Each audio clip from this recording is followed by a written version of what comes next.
Let me say a very special good evening to all of you.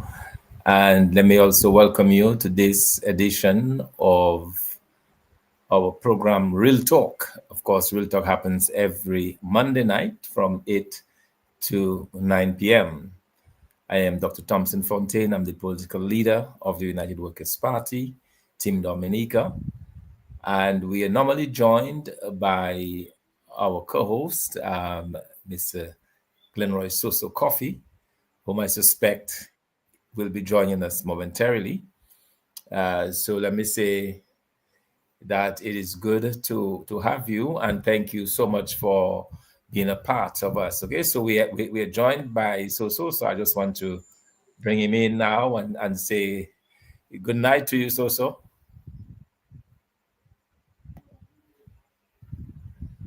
All right, Yeah, I'm seeing you clearly. I'm seeing you clearly. All right. Yes, Well, a yes, very yes. good night to you, and it's good to have you tonight. Oh, yes, suddenly, last week I missed because, I had a little technical glitch and could not have come on, and I hope you made the apology on my behalf because Yes, I did. Yes, it's I did. important that the people know that it's not, I did not boycott. I have no intention to boycott anything. So, yes, I am here. So, Doc, today is the 24th of November already, just cruising up to the Christmas season. What do Yes, you the end think? of the year, the end of 2025 beckons. Absolutely. Wow, wow, wow. And when we look back at some of the days, business has not been good. There are a number of persons who own businesses. They say, well, look, things are bad and they're really not making it. I hope this time around, there'll be a little bit of something for them this Christmas. I hope that they could realize some of the profits because they have been by and large employing Dominicans. And the private sector we know is not as vibrant as it's supposed to be. It's supposed to be the engine of growth. But as we see, the government wants to hold the foot on employment, and being the biggest employer is something that doesn't augur well for us. Your take on that, Doc? Yeah, no, you're absolutely correct. And it's unfortunate though because usually Christmas time used to be the time when entrepreneurs and business persons are looking forward to it because that usually would be the best time of year, a time when people feel it's the end of the year. They're not guarding as closely as the rest of the year, their little pennies and so on, and they would go out there and spend and so on. But that has changed, lately, and it's like largely because of the way the economy is in Dominica. We're in a very serious and very poor state, economy, and these are the consequences of it, and it's very unfortunate. But before we go any further, so I just wanted to, extend condolences, because two young persons from my village, two young ladies, lost their lives within 2 days. We had two deaths in Grand Fond, unrelated, but two young individuals in the prime of their lives, Khadija and Selina, Khadija Batu and Selina Shillingford. Yes, sorry. Oh, yes, And yes, yes, yes, yes. yeah, and so it is really sad. So the entire village is in mourning, and two young lives taken suddenly and without any real explanation. And so it's a bit of a trying time. So I just wanted to send condolences to the families. These are people I know very, very well. I just want to send condolences to the families of those that have been impacted by these deaths. I mean, not too long ago I interacted with Khadija, and one of the young ladies from the village, and so on. It's very unfortunate, that you know so soon and taken, just as it were in a blink of an eye, and no one saw it coming. And so I thought it would be good, even before we go into a program, to Doc, really extend I this think we're having a little off and on. I don't know if it's from your end. I don't know well. if it's from your end. We're having a little off and on. But it's going across clearly though. So just keep Okay, fair talking. enough. Okay, I Yeah, will keep it's talking. going Okay, good. across. Yes. Well, yes, and as we say, we condole on behalf of the families, and we just want to tell them hold strong. And as you know, in a society where we are having a lot of these things over these days, and a lot of people are really affected by this. But again, life move on, and We have to just agree that that is life. But we do, and as we there, we let us pray for those who are in hospital, hospitalized right now. We have our very own Erasmus Laura, who has taken a fall and who, is at the hospital, recuperating slowly but nicely. But we just wish him well, and all the other persons who are at the hospital, we just wish them a speedy recovery. Well, Doc, let me just say for the record that we have been on the run with our town hall style meeting, and the recent one we've had was on Friday the 21st, Friday past 21st of November at the PSU building, Public Service Union, formerly the CSA, and that was the Roseau Central Constituency Association or the Roseau Central Constituency town hall meeting. And a number of things, a number of persons, they have raised concerns with respect to certain areas like health issues, with respect to the even our health center we have had for so many years in Roseau Central, it is no more. Some persons have raised the question of a lot of persons roaming the streets naked, which means that they experience a lot of we are experiencing from on a day-to-day basis a number of persons with mental issues.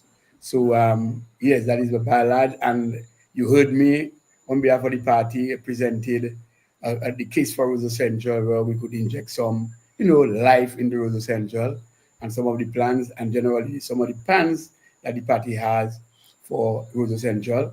And you yourself, while that was the case, you presented the 10 pillars, which of course sort of correlate and link and collaborate and integrate, the whole development thrust for Roseau with the 10 pillar plan. So I think it is just timely and relevant that we revisit some of the areas. And tonight, that's exactly what we do. But your thoughts on it? What did you make Yes. of Friday's meeting? No, certainly it was definitely a good outing. We were able to, to reach out to the people of Roseau with a very, definite plan. I liked the plan put forward by Mr. Isaac Baptist, the city planner and architect, with regards to some of the areas that we are looking at, taking care of the transportation issue, of the traffic issue in town, parking issues, the conversion of some of these unused buildings, In other words, I heard, and the people that were there obviously heard as well, a plan that is very, very comprehensive and is not just limited to paving of the sidewalks, which seems to be what this government is specializing in. We have a plan that goes way beyond just paving. You're talking about, really upskilling Roseau. And one of the things that, as you said, a caller made the query, having to do it for young people. And for those of us who are listening from overseas, we're in a crisis mode in Dominica with regards to the number of young men in particular. We seem to be in crisis mode in the sense that there are just a large number of, in particular, young men who appear to be losing their minds and who are moving around the streets of Roseau. They are referred to as sparrows, but that's not a term that I use because I understand these are young men that come from families and should have a lot more dignity than being referred to as sparrows. But the fact that there are so many of them tells you that we're in crisis. I mean, there was a time in Roseau where you could count a number of so-called mad fellas on the road, but now you have a large number of people, and you have to really get to the root of this issue. It is clear that we do not have adequate medical or mental health care.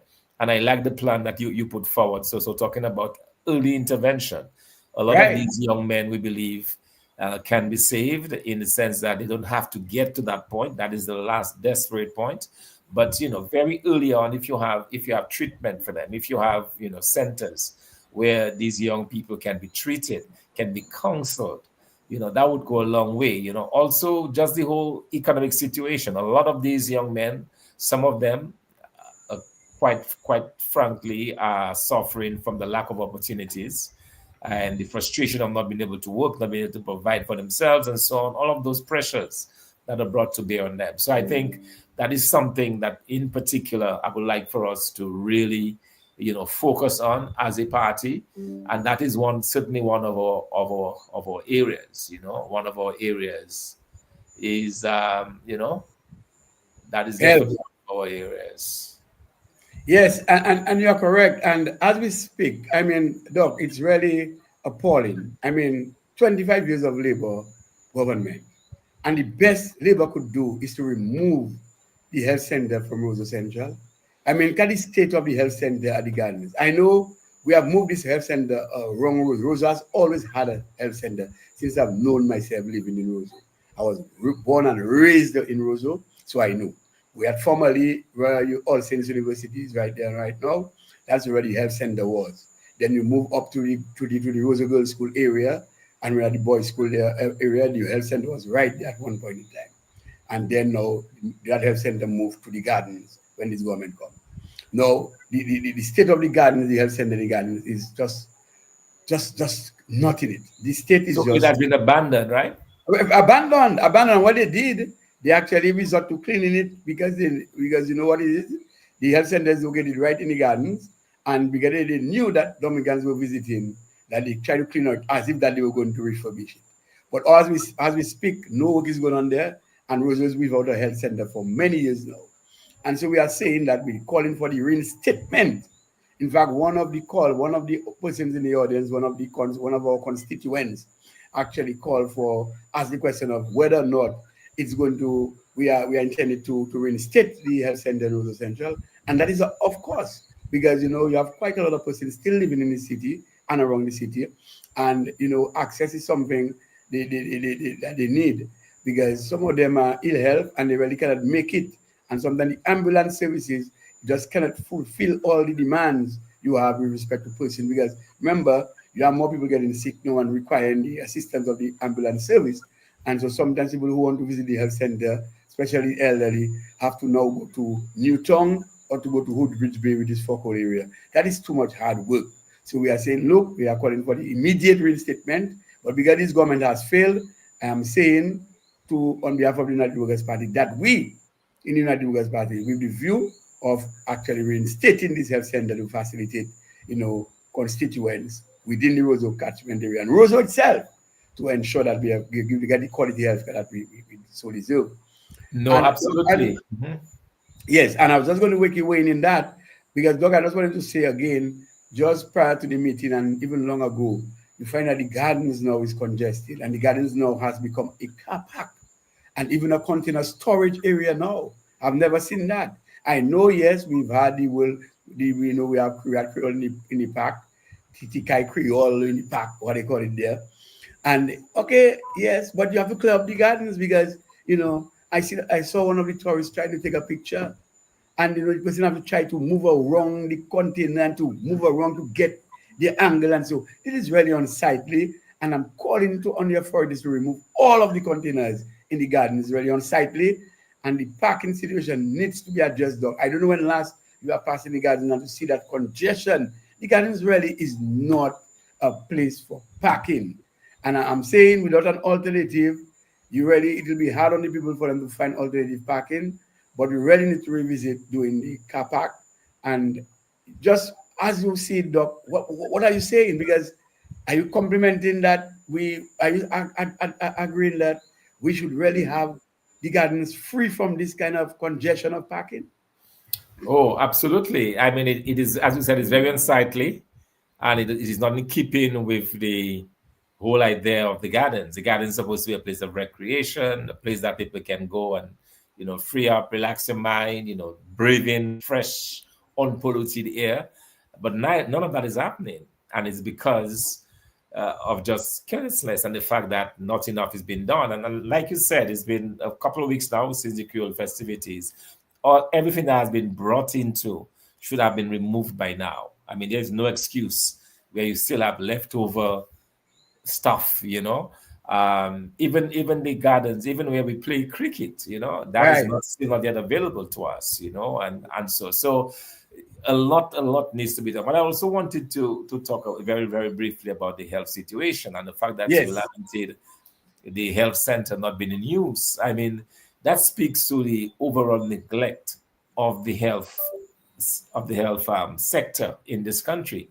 And that's the reason why the United Workers' Party team Dominica, we have made health one of our central pillars going into the future.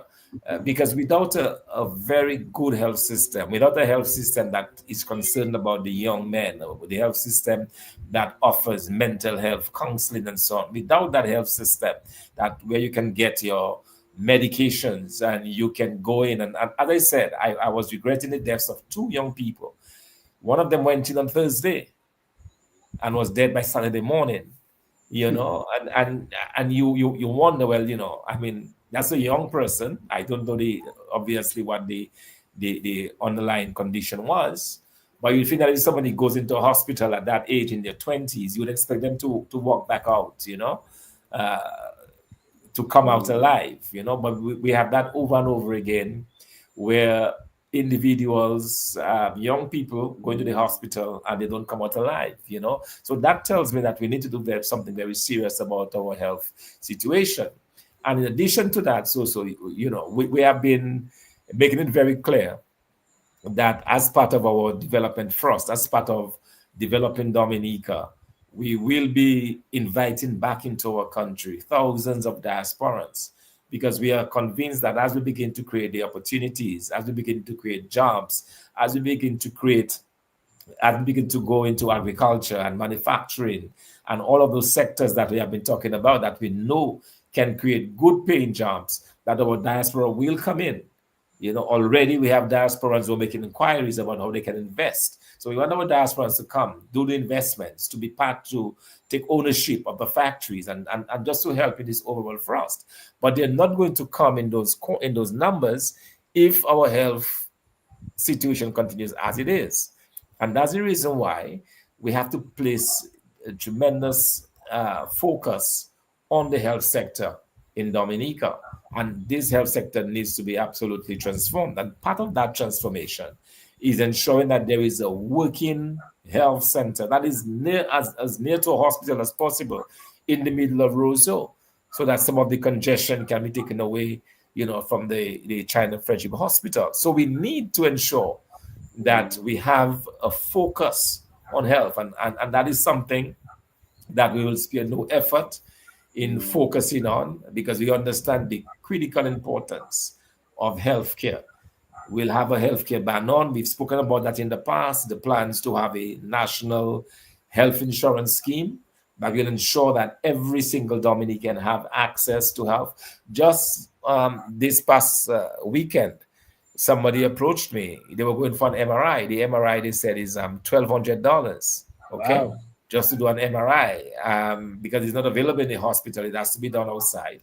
And it costs $1,200. And you have people not having that kind of money. You have people having to go around asking people to support them and so on because they want to get that. So we have a situation where the health already, the health costs are escalating, but a number of people are having difficulty keeping in line with it just because of the state of the economy of Dominica. And that's the reason why we have been putting forward a national health insurance plan that will cover all of Dominica so that people can feel free to go into the hospitals. And not only that, when they go to the hospital, they'll be guaranteed top medical care because that's also very important. You'll be able to hire the kind of doctors that you need, the kind of specialists that you need, whether it's cancer specialists, whether it is kidney specialists, bone marrow, whatever it is, whatever area of medicine that is required, those individuals can be hired so that we can have a really top-notch, excellent health system that our diasporas in particular will feel that they can come back to and they will not have to worry about their health. Yes, very good. And, it is interesting again. The records will show again, and some time ago, you actually alluded to some statistical, performance with respect to indicators of the economy. And so, but when you look at, when I did this, I did an assessment with respect to looking at countries in the Caribbean region that have, psychiatric units. And we'll say every island, every country in the Caribbean region has one or two or three psychiatric units. Dominica, psychiatric hospital, sorry, psychiatric hospital, my mistake. Dominica is the only country that has a psychiatric unit and not a psychiatric hospital. And I don't know what is the reason for that, because in a psychiatric unit, because of the amount of mental case we have now, what you're going to do is that you'll find that people are being rushed to be medicated and to let off. But if you have a psychiatric hospital, the much needed care and attention that the patient needs would be fulfilled with a psychiatric hospital, where that patient can come in, get care, stay overnight, being observed, evaluated properly, and make sure when he or she is released, that he or she is ready to get back in the society with a level of rehabilitation and stability. As we speak now, the number of cases now is overwhelming, and the psychiatric unit, it doesn't have that kind of capacity to actually to deal with the number of cases we have. So we really have to look into a psychiatric hospital.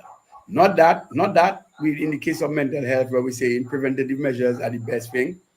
Preventative measures are really what you would need. So we need to actually have the ongoing clinics for mental health and to encourage people to attend these clinics, because some people since may not be aware that they suffer from mental health.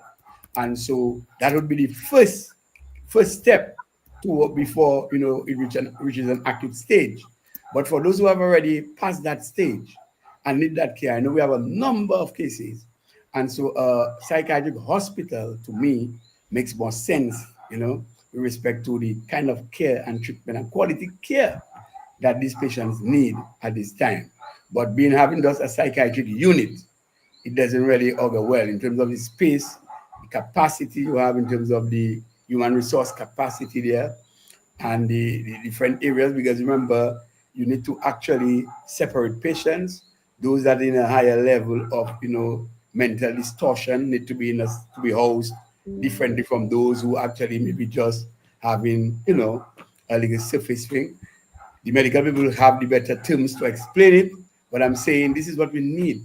We need those facilities so that we can take care of those mentally deranged persons. And so it is unfortunate after 25 years that Dominica doesn't have a psychiatric hospital. Instead, we have been relying on a psychiatric unit for most part to deal with mental issues. Doc? Yes, so indeed. So what we have said basically is that once when we're talking about our health system, we are not just focusing simply on if you like physical health. We're talking about mental health as well, which is a very important part of the whole equation, especially given just the numbers of young people. And it seems to me at least almost every day there is a new person on the street. Yes. And it is extremely alarming. And you get the sense that not enough is being done. Interestingly, I was talking to a family recently, and there was this young man who was creating a lot of disturbance, and I was asking, but why is it that this gentleman is not at the hospital, because it was clear he was mentally deranged and so on. And then a little boy that was a little probably 6-year-old say, they freed him.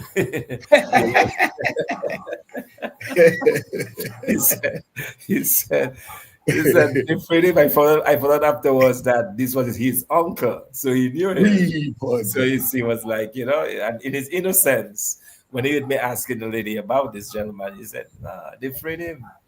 Wow. So but it is clear to me, or at least it was at the time, that this gentleman needed help, and here he was, disturbing the peace, and it was clear he was not all there. And it's because, as you said, we do not have the facility. I was told that the current facility is even overcrowded. Yes. It has a number of young people in there, and we have to find a way, and that's why I like what has been offered by the United Workers' Party team Dominica, having some early intervention. Because when they are like that, that is the last stage. They did not just get up and become that overnight. Right. They did not just end up on the streets. It has to be a process that they're going through. And that's where mental health counseling becomes critically important, and be able to ensure that people take their medication and that they follow throughs and so on. So that is something that that we are certainly focused on. Not only physical but also mental health is going to be a key part of what we're offering to the Dominican public as we seek to really improve our fortunes here in Dominica. Because as we prepare people for the workplace, obviously there may be increased stresses and so on. They might need that help and that counseling as well. So we have to ensure that we have a very good functioning mental health system in Dominica, and we are going to be guaranteeing that to the Dominican public. Yes, and as you're saying that, I just reading a text here. I just got a text from a young person stating that, tell Dr. Thomson Fontaine, Richie, I really like his approach. I mean, your demeanor is good, and it's a serious issue concerning health. And I'm happy that, health is one of your 10 pillars because as I speak, I'm a student at a certain high school, and I know that a number of my schoolmates, a number of them come to school in the morning, and you can see that they are mentally stressed as a result of probably peer pressure. So even at the school level, we need intervention at the school level. We need people to actually speak out and to have persons, even though psychiatric, as what they call the other people there, the people who actually do mental evaluation could actually assist in trying to know some of the problems and to, even to evaluate students and to ask students questions because she can see a number of students at school are mentally just depressed. They come to school, it's like probably they were forced to come to school. It's not that they want to be there. And the stress level is really high. So I believe, in essence, what the person is saying there, the young person is saying there, they're happy to hear that health is one of our main pillars and that mental health is a real issue. And the many peer pressure and stress level can cause a lot of students to just go off sometimes. So, Doc, Yeah, there we are. it's true. In fact, I've been told that a number of some of these young people that we see on the streets, they were actually at one time at high school. These are Yes, some of the kids who've been to high school, and it is truly sad. And that's where we need a focus. It's not something that's going to happen overnight. It needs a focus. And I was talking to a gentleman recently who told me that he had a very interesting encounter. I think he saw three young boys on the road during regular school hours. And they asked them, well, what are they doing there? And they said, well, they were sent home because they're here, because of their hair. So they went to school, and I don't know, the teacher or the principal was not happy of the way they have not either not combed their hair, it was not combed out or something, right. and they were sent home. And he was appalled. He was like, already there is so much pressure on these young men, and when you take such a drastic action against them, that can create further problems. And in fact, what he did was he took them to the Ministry of Education to lodge a protest.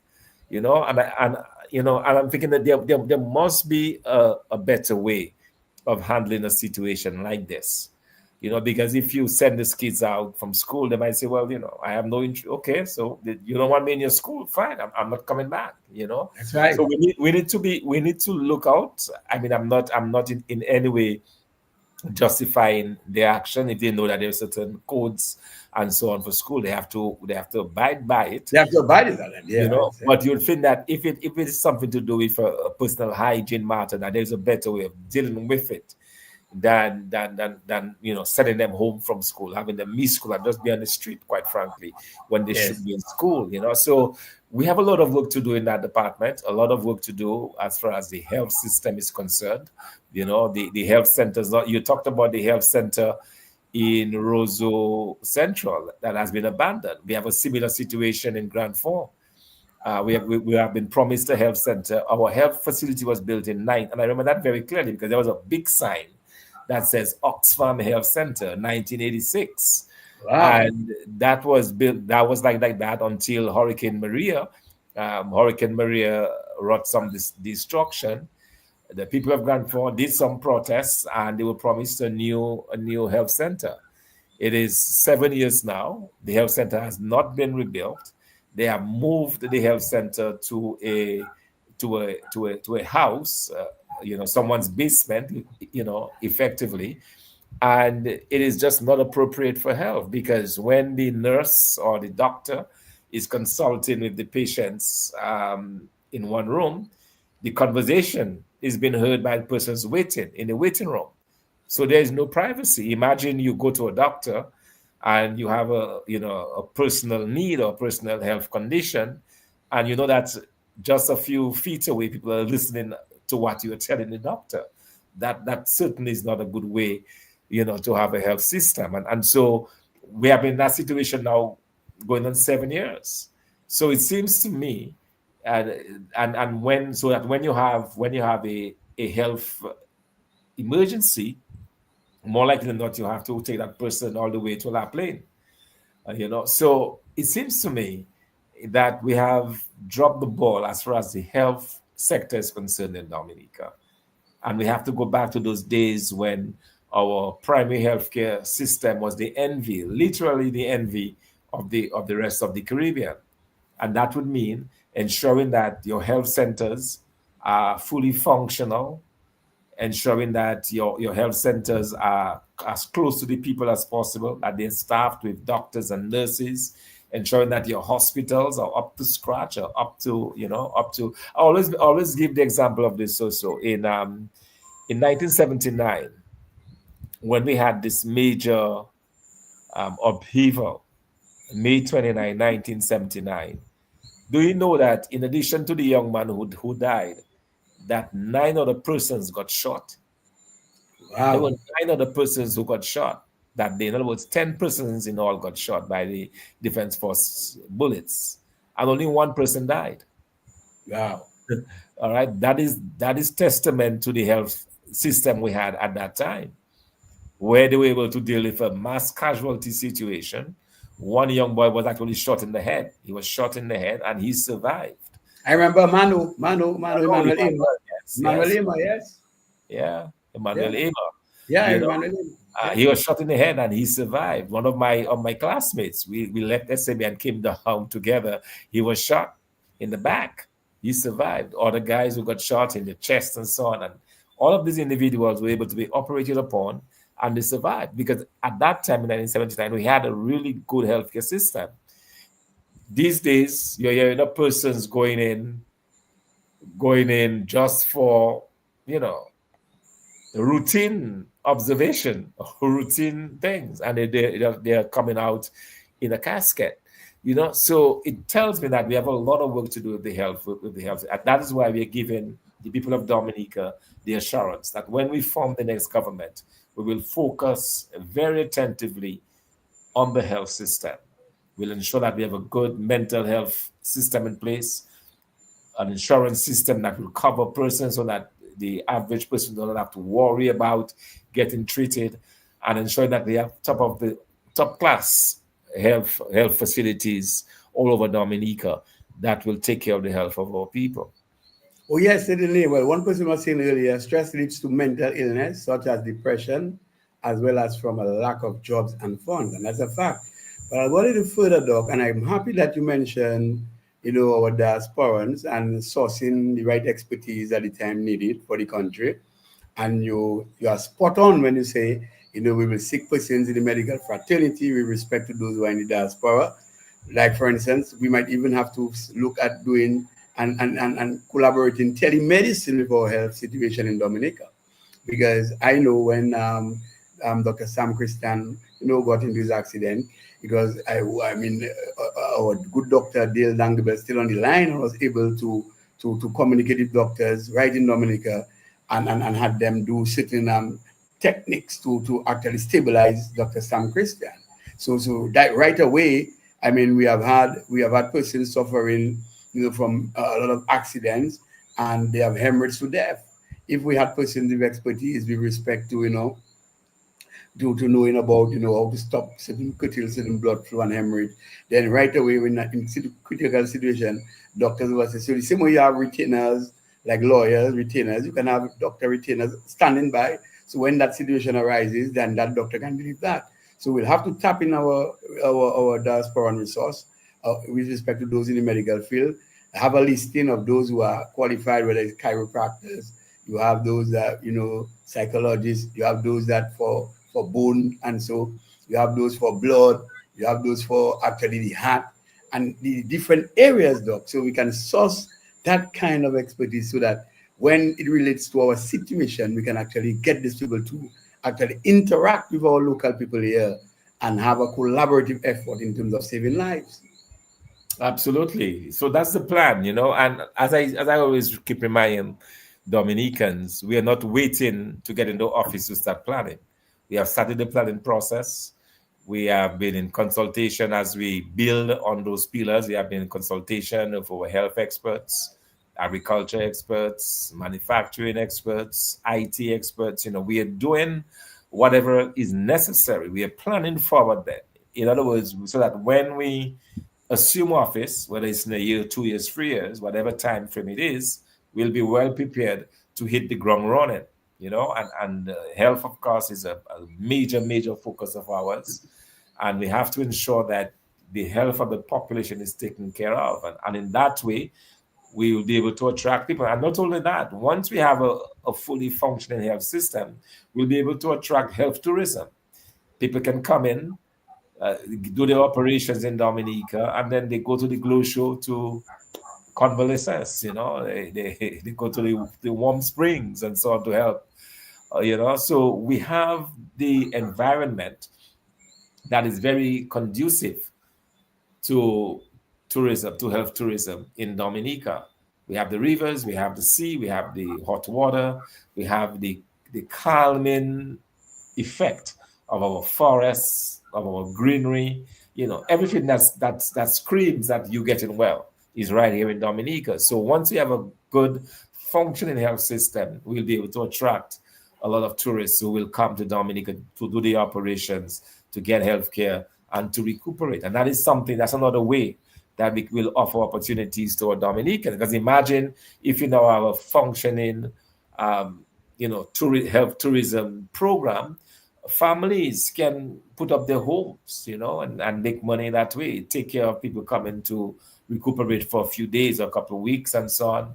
You will have the tourism product expanding that way in a really nice way. So that is how we believe that we'll be able to even pay back the investments that are going to have to be put up in health, because what we're planning, what we're talking about is going to take a lot of resources. But that is something that we believe we absolutely have to invest into if we're going to ensure and guarantee the health of the public, which is critical, because if people are going to be working, people are going to be producing, they need to be healthy.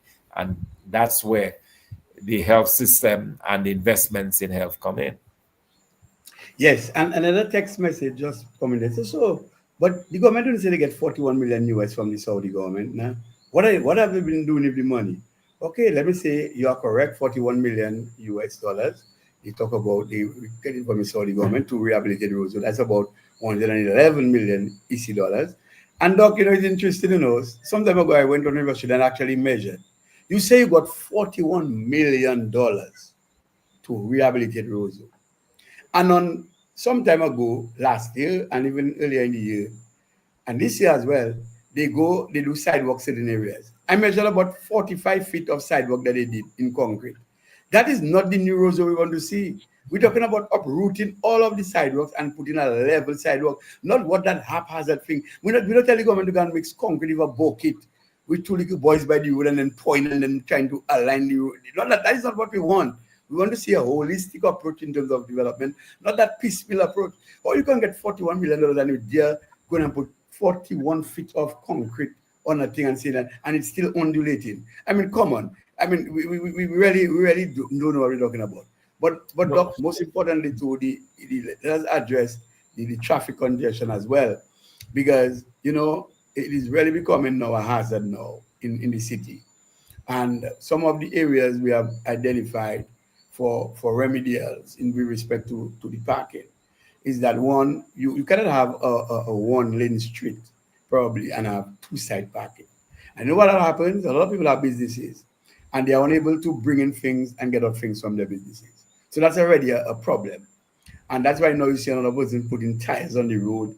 They put in some sort of projectile on the street, so that they'll say that is my reserve spot. For us to have ease of traffic, and particularly if someone falls ill and the ambulance has to navigate through Roseau, it is unable to navigate when you have two side parking. So we have to consider now looking at one side parking and allow for free flow of traffic, including the ambulance and even the fire service and even the police, if there is some kind of accident or incident taking place, a fire, someone fell ill, and so forth. So we need to do that.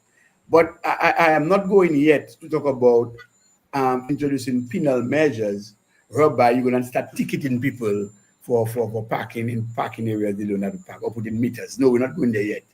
When we will have an alternative parking and people do not want to adhere to the parking, then they will have to face the penal measures, like, for instance, the ticketing and so. But in the absence of that, you need to actually have something temporary. So what we were saying, I know for sure, I and my team, we did the survey.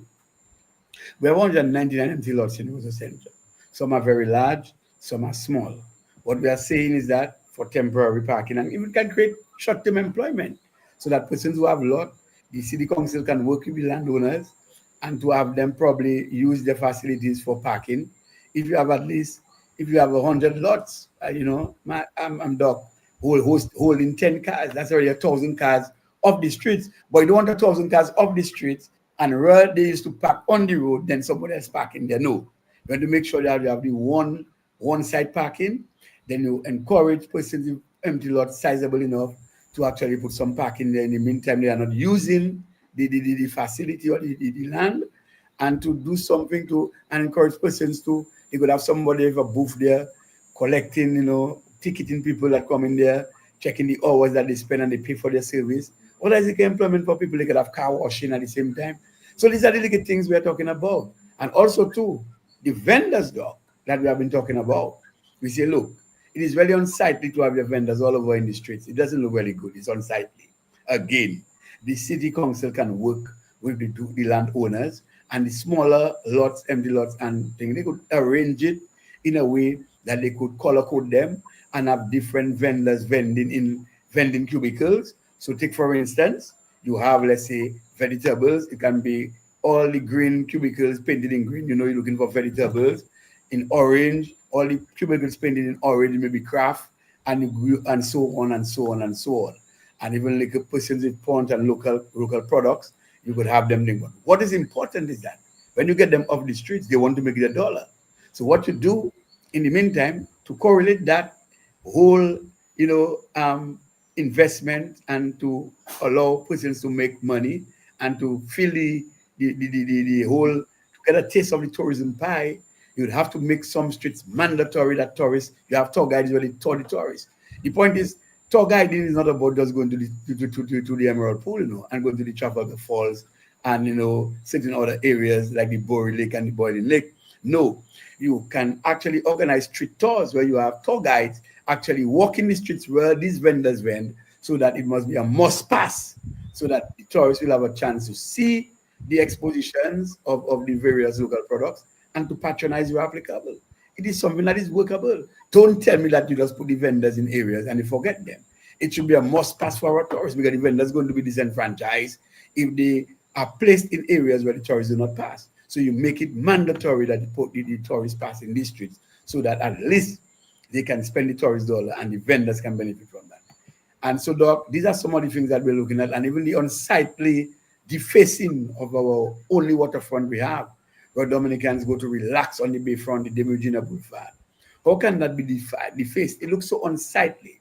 Doc, just your take on that, because I know as the leader of the United Workers' Party, you are adamant and you will actually adhere to the development planners and to the technical people who will be putting the whole plan forward for the development of Roseau, to know that you have a Roseau that all of us can enjoy, not a Roseau where we're defacing it and people cannot even look at, the sea and enjoy, when you have the rising of the sun in the east, but you have to have sunset on the west, and people would like to see the sunset sometimes. It's a nice view to see, a picturesque view to see the sunset sometimes. So, Doc, your take on that? Oh, absolutely. So the Roseau of a United Workers' Party team, Dominica, is one where you have decongested streets, you have parking, that is good. You have it such that vehicles can move, especially emergency vehicles can move. You can have designated emergency lanes, for example, or segments, so that if, for example, Yeah, there is a major disaster, a major event, that the vehicles, the fire engines and so on can easily get out, or the police vehicles can easily get out. So that is excellent. You want to, and then just the view, just the fact that it will be a lot more pleasant in your eye, so that we can see a Roseau with tree-lined streets, for example. We can see a Roseau without those tents on the bayfront, where you have a place for your individuals who are coming for the tourist thing, and even having a central location for our tourist boats. The Deepwater Harbor, for example, so can be extended to accommodate those yeah. tourist ships, not just one, four, five, six tourist ships. If you extend the port from where it is now at Woodbridge Bay, going back towards the direction of town, that entire area there can be developed to actually host your different tourist boats, and the Right. vendors will be accommodated there in good accommodations, preferably a free port area where people can purchase their jewelry and so on, the local produce and everything else. You can make it in such a way Yeah, that that, that duty-free zone. roads Yeah. roads will really become. So I like the thinking already that is going toward this. I like the ideas that has already been put forward, some of which were exposed at the meeting on Friday. It seems to me that we are onto something where we can present a role so that all of Dominica can be proud of. After all, we need to have a certain level of pride in our major city. And that is just not there right now. It is unfortunate you have all of these dilapidated buildings. You have buildings now where rubbish is being accumulated. You have grass growing on some of the sidewalks. You have to sidestep rubbish, the stench and everything else. We can do better than what we have now, and the planning, I think, is fantastic for that, and we are certainly on our way to ensuring that we have a Roseau and a city that we can really be proud of. Yes, and so the bigger picture of a parking really is for the developers and a lot of well, there was a lot of work a lot of consultancies were done in the past, and there was earmarked for some parking facility, a more central like parking facility where buses can operate, people can take their buses and so forth and so that will be looked at. I mean the Pottersville area, lower down Pottersville, lower down Pottersville area, Potters Street down there, lower down was targeted for maybe a parking spot. I don't think that is now feasible, but also across the river by the stadium. So while we look at these small interventions in respect to this is in traffic congestion, the bigger picture would be a big parking facility that can hold hundreds of cars, and obviously will create the kind of spin-offs in respect to employment for young people and so there's a bigger picture. But in the interim, that's what we have been saying, and I know Doc, our party will be working closely with the development planners. We have such likes like Isaac Baptist and a number of other persons that can come in there and assist. You have the technical people who will be looking at actual city planning, and this is where we are going with this kind of discussion. Yeah, absolutely. So, let me just reassure the Dominican public that we are looking very seriously at this. We still asking questions though with regards to what happened to the $41 million that we were told was sourced for the Roseau Improvement Project. The other thing I've noticed about Roseau, so the how you call it, the lines, the lines are very unsightly. The posts and the lines are very Oh unsightly. yes, we're I looking would for like to resilience. replace those posts with trees, and have it such that it's more pleasing on the eye, and you can put all of these on the ground, Right, and right, right. and Yeah. so on. So with that kind of resource, we must be able to build a better Roseau, uh, a Roseau that's more sightly, a Roseau that is better planned and organized with regards to traffic flow, parking, decongestion, sidewalks that are also handicap friendly.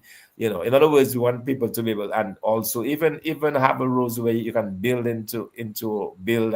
bicycle lanes into the city in such a way that people can take rides through the city and Yes, so on. yes. So we have a lot of planning that is going into this, and it's something that I'm just really happy about. That's one of the projects I believe that we're really looking forward to, because it is clear that his government is not going to do it. Whatever has happened to the $41 million, but and in fact, it's not the first time we've seen at least two signings of resources for the Roseau state-of-the-art Roseau that we've been hearing about. It's not going to come from this Labour Party government. It certainly will come from a United Workers Party team government that is certainly a lot more serious about these things, that is planning even now for when it happens. And so we just want to assure our Dominican public that we are very serious about this, that we are looking forward very much to be able to have a Roseau that will truly become the envy of the rest of the cities in the Caribbean region. Yes, and just as we add in, we should not forget the decaying of Roseau. One, the present treatment of the Botanic Garden show that Roseau is that is part of the decaying aspect of this government has created. The Arak House of Culture, it is in ruins. That's form of a decaying again, decaying of Roseau. The public library, that is part of Oh the yes, whole thing oh of the absolutely. decay. We The need health we need a center, library. We yeah, absolutely, can you imagine this yeah, library was built in 1903? right, I right, benefited from this library. In fact, I remember I had taken, I can't remember what the book was. And when I went to return the book, they told me that I had to pay a fee. I right. can't remember what the fee was, and I had to end up selling some bottles. I, I remember this place where thing is now, Best Buy is. They still have I think I can't remember who owned it. They used to sell like rum and different things there, so they would accept bottles there. So I was able to sell some bottles, and then from that go and pay my fee, because I had kept the book, I kept the book long. But that's a place that I was very much familiar with, and some of my early reading and early knowledge came from the library, and we have Right.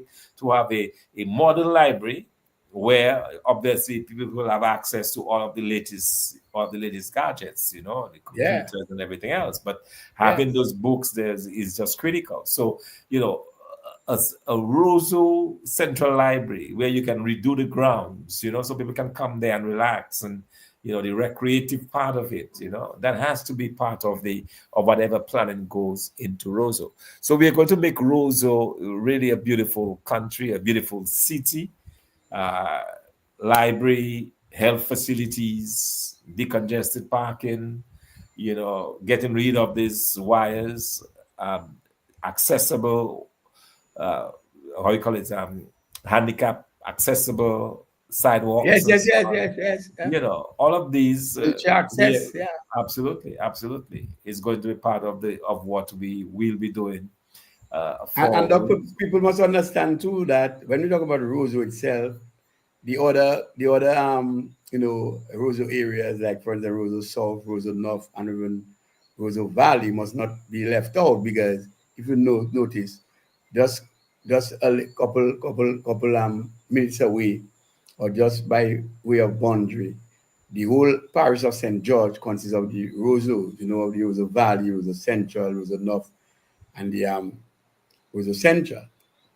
So Roseau South as well. So the point is, the parish of St. George should be really looked at holistically.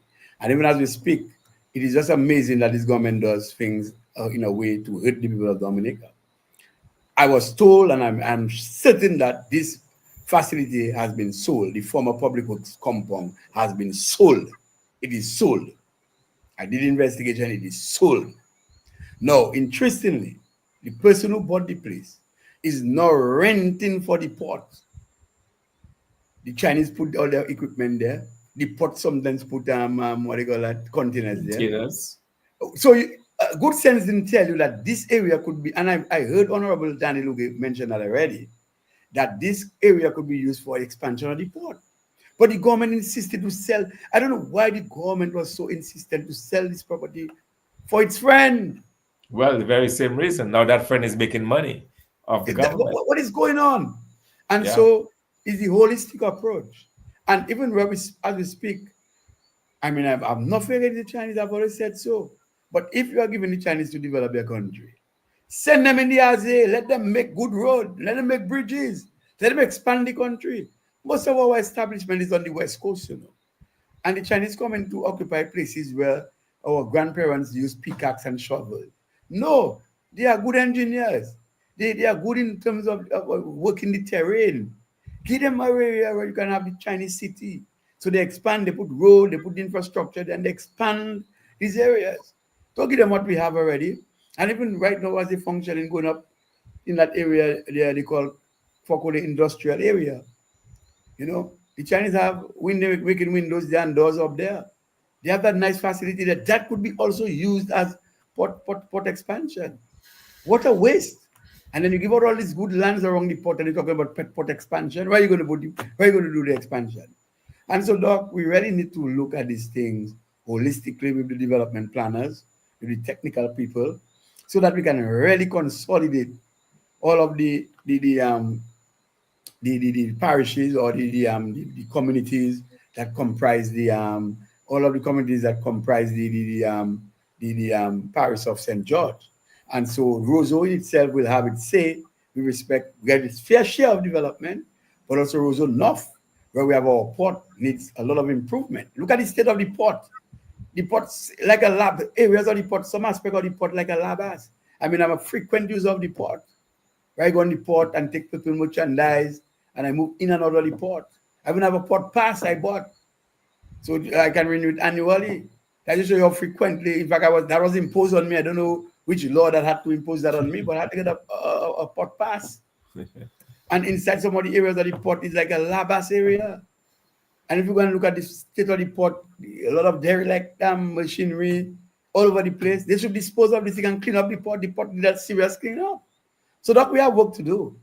And I know Lots your and lots to government, do. under your watch, you as the leader of the United Workers' Party in Dominica, under your watch, we have the confidence that this country will get back its rightful place and will be the envy of the Caribbean. And just before I ask you to react, Doc, I know the last set of consultancies that were carried out, and there are a lot of things talking about rooftop gardens and so, and that's commendable, rooftop gardens. But remember, not all roof can take a rooftop or have rooftop gardens, but all roof can take a solar panel. Can we not achieve easily Roseau being the solar capital of the Caribbean? Because Absolutely. every design roof can take a solar panel. So if we actually, as a government, put the right incentives in place, we incentivize the private sector to ensure that when they bring in those equipment like the solar panels and accessories, we could give them tax break, because our pillars talk about tax break as well.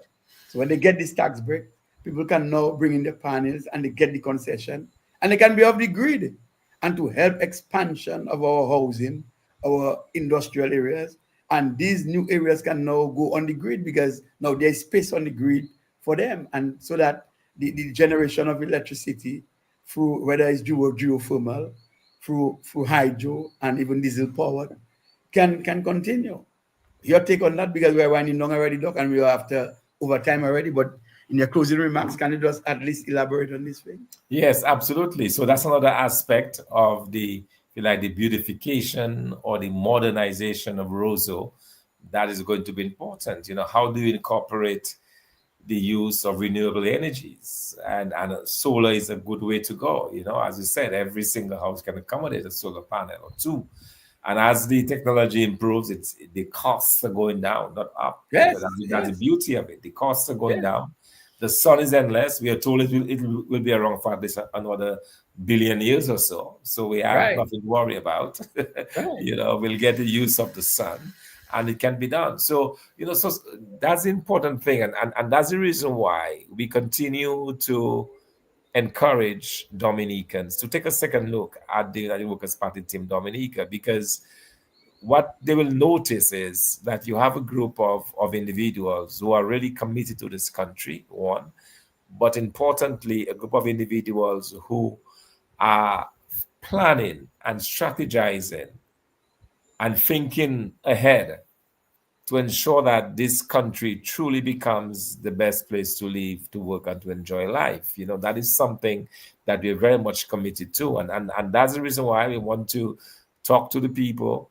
That's the reason why we have been doing the town halls, and very soon we'll have a series of public meetings as well throughout Dominica, just to inform the population as to what it is that we are interested in doing. When there is need to criticize, we will criticize. But at the end of the day, we want to assure the Dominican public that first and foremost, we are committed to making changes in this country. We are committed to job creation. We are committed to a better country.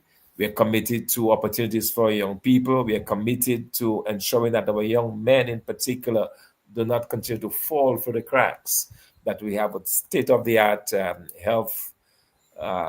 health segment, especially mental health, is taken into consideration, is taken care of, and that we develop and build a beautiful Roseau that we can all be proud of. So there is a lot of work to be done, a lot of planning to be done as we go forward. But at the end of the day, we would like to make the appeal to the Dominican public to throw their support behind us. We've had a party in office for the past 25 years that has practically failed the people of Dominica, that has not delivered on its promise, including the promise to make Roseau the state-of-the-art city. We've been hearing that promise for many, many years now. It is clear that they are either unwilling or unable to do it, and so they need to make way. And we are asking the Dominican public to help us, to ensure that the United Workers' Party Team Dominica becomes the next government of this country. And it's only then we'll be able to implement our plans and put forward what it is that we have been working on so very closely and so forcefully over the past several months. Yes, so before we finally put on the curtain, let me just read some of the comments.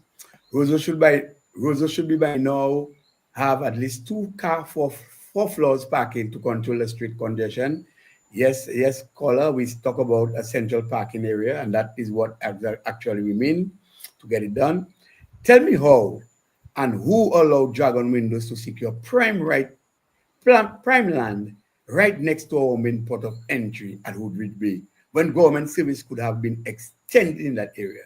Not in a million years a Dominican can or would be given such an opportunity in China. And I agree with the caller. The next one saying, and that's a very important point that's coming up there, Roseau also needs also needs a few public restrooms free to the public during the work hours. This will keep the city free from urine order. Yes, the stench has been really disturbing, especially in the lower part of Roseau. And yes, yes, caller, yes, texter, yes, participant, you are correct. And this is what we are saying, that around the city, you should have these facilities so that when people need to at least ease their system, their bladders and so, then that would be the just cause. And so, Doug, let me just thank you again for your time. This has been another edition of Real Talk. And so we want to thank you for your time. You have been very consistent. And people are just waiting for the time because everyone is saying, like, what's some more text? I'm not even reading it. Some people are saying, look, you are the man right now to have this country rescued, given your experience where you've worked, and given the country's issues right now that it faces, economic issues, social issues, many other issues, even political. And you have the right demeanor, the right mindset, and your team to come up with, good ideas to rescue Dominica. So I just want to thank you for your time. And Doc, as you wind down, I don't know if you would like to react on just what I read and just finally say good night to our program. Yes, indeed, and yeah. So again, the person made the point about Dragon Windows really occupying the port, because that really should be part of the port expansion, Anyhow, you're going to expand the port, you have to expand into the land, and it is right there. And the question is, how did that happen? There are other places where business like that can be put. There's no reason why that kind of business should be where it is. That can be anywhere around Dominica, in any other place. So that planning that we talk about clearly has not gone into effect with this government. They have not been planning as we have. They have not been strategizing. So you have all of these. There are other examples. That's one example, but there are other examples of where you have buildings in the wrong place or business places occupying the wrong land. That is something that we're going to use because our experts, our land use experts, our town and country planners have to take a second look at those and see how we can actually do this. But at the end of the day, it is doable, it is workable. Where there is a will, there is most definitely a way, and our commitment is unwavering to the Dominican public that we will do what is necessary to build this country. We will do what is necessary to ensure that the people of Dominica get opportunities to work. That's very, very important for us. Job creation, number one priority for Team Dominica, UWP. Number one priority, job creation, to ensure that we get jobs in the various sectors that we have already identified: agriculture, the water industries, manufacturing, within our tourism sector. Just do that. Our renewable energy policy to ensure that we're able to make use of renewable energy to bring down the cost of electricity, not only to households, but also to encourage businesses to come in and invest in Dominica. So the plans are there, the strategizing is ongoing. But like I said, all of that will remain a dream. It will remain just a plan unless and until the people of Dominica decide that enough is enough with this Labour Party government, and it is time to have a United Workers' Party Team Dominica in office. And we are very confident also. And I would like to end on this note of confidence. I would like to assure the Dominican public that we are making traction, that we're gaining ground on the ground, and that the people of Dominica are listening to us, which is very important. They're listening. They're listening. And that, to me, is a great start. And we just want to continue to offer our ideas, offer our thoughts, offer our plans to the Dominican public. And we have every confidence that they will embrace us, they will embrace our candidates, and they will make us the next government of this country. I have absolutely no doubt in my mind that that is where we are headed. And I want to express my sincere thanks to the Dominican public and to those who are listening tonight, not only here, but overseas, those who will listen to the broadcast later in the week, those who will listen to the various reels that will be posted out of this broadcast. We just want to say a very special thank you to all of you and to encourage you to keep the faith. We have some ways to go, but we're getting there. We're getting there. The journey of 1,000 miles begin with one small step. And the small steps we are doing right now is planning steps that will eventually be revealed to the Dominican public as we go along with programs like this, and let them know that we are serious about developing this country. We are serious about making change. We are serious about ensuring that we create wealth. And as we create wealth, that Dominica becomes that place where we have prosperity for all of us here in this country. Yes, and Good night. yes, and I must read that text. Yes, I say I was going to first close up, but let me read that text. So Labour have harvested us and make us believe in that they are the only choice. But I will tell you, we were planted, but Dr. Thomson Fontaine, we are harvested now. Dr. Thomson Fontaine is harvesting us to ensure that he provides the enable environment so that we can thrive and to bring a better quality of life for our family. So with that said, Doc, I want to thank you for your time. I want to thank all the participants tonight. This time around, we continue to educate our people. So every Monday, as usual, we'll talk with the United Workers' Party, and you will see more of us. We always say so, and we promise you that we'll not stop, we'll not relent. We just need your support because we have been accused of not doing anything. Now that we are doing, we are going all around the island. We are having our social media programs and outreach. We want you to participate. We want you to bring your ideas. We welcome all of your thoughts and all of your ideas. This will help to build one Dominica, one nation, one blood, one people, one flag, one nation. We need that. So until such time, I said to you, continue to be supportive. We need this to transform this lovely country.